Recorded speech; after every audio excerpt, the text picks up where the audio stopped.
Sir మనకి handheld మొబైల్లో వచ్చేసి మనకి యూఎఫ్ఐ యూఎఫ్ఎస్ వీటిని మనం ఫ్లాష్ ఏసీస్ అంటాం. ఐఫోన్లో వచ్చేసి మనకి నాండ్ అని ఫ్లాష్ ఏసీ అంటాం. ఓకేనా. మనకి మొబైల్ ఆన్లో ఉన్నప్పుడు మనకి దానికి ఎంత స్టోరేజ్ ఉందో మనం సెట్టింగ్స్లోకి వెళ్ళి చూసుకోవచ్చు.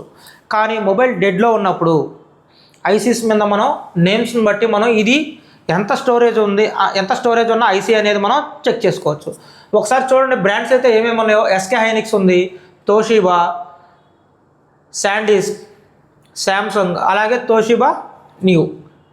ఓకేనా. దీంట్లో మనకి ఎస్కే హైనిక్స్లో చూసుకుంటే మనకి ఇక్కడ ఉన్న నేమ్స్లో 5th చాప్టర్ F1 ఉంది సార్. F1 ఉంటే మనకి ఎగ్జాంపుల్గా ఎంత సార్, ఇక్కడ ఎంత జీబీ ఉన్నట్టు 64 జీబీ ఉన్నట్టు. అదే ప్లేస్లో మనకి డి ఉందనుకోండి 16 జీబీ ఉన్నట్టు, ఈ ఉంటే మాత్రం 32 జీబీ ఉన్నట్టు. అలాగే తోషిబాలో చూసుకుంటే 8th చాప్టర్ అంటే 8వ నెంబర్, ఇక్కడ మనకి 7 అయితే ఉంది. ఆ 7 అంటే మనకి ఆల్మోస్ట్ ఇక్కడ 16 జీబీ అని ఇచ్చాడు. అదే ప్లేస్లో మనకి 2 ఉందనుకోండి 512 జీబీ. అదే ప్లేస్లో మనకి 8 ఉందనుకోండి 32 జీబీ. ఇలా మనం అది ఎంత హార్డ్ డిస్క్ అనేది మనం చూసుకోవడానికి అవకాశం ఉంది. ఓకేనా. మనకి మొబైల్ కొన్ని సందర్భాల్లో నాండ్ మనం రీప్లేస్ చేయాల్సిన అవసరం వస్తుంది.